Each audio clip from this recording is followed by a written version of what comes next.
అందరికీ హాయ్ అండి. వేడి వేడి చికెన్ గోంగూర కర్రీ అండి. చూడటానికే కదండీ, తినటానికి కూడా అదిరిపోయిందండి. చాలా వచ్చింది. ఇంకా రెసిపీలోకి వెళ్ళిపోదామండి. నేను నీట్గా ముందుగానే గోంగూరను అయితే కడుక్కుని పెట్టేసుకున్నాను. స్టవ్ మీద మూకుడు పెట్టుకుని నేను పుల్లటి గోంగూర తీసుకున్నానండి. ఆ గోంగూరని వేసుకుని మగ్గించేసుకుని పక్కన పెట్టేసుకున్నాను.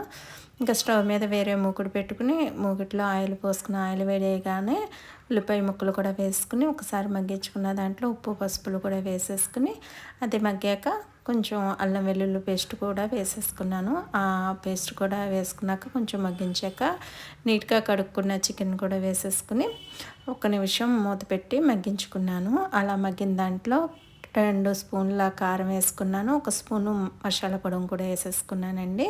వేసేసుకుని నీట్గా చక్కగా కలిపేసుకుని మూత పెట్టేసుకున్నాను. మూత తీసేసరికి చూసారు కదా, వాటర్ ఆయిల్ కూడా పైకి వచ్చేసింది. అలా వచ్చినప్పుడే కొంచెం వాటర్ కూడా వేసుకోవాలండి. వాటర్ కొంచెం ఎక్కువగానే వేసుకోవాలి. అంటే గోంగూర వేగానే వాటర్ లాగేసుకుంటుంది కాబట్టి వాటర్ ఎక్కువ వేసుకోవాలి. దాంట్లోనే సగం ఉడికాక పచ్చిమిర్చి కరివేపాకు కూడా వేసేసుకుని మన గోంగూర పేస్ట్ని కూడా వేసేసుకోవాలండి. వేగానే చూసారా కర్రీ ఎంత దగ్గరికి అయిపోయిందో కదండి.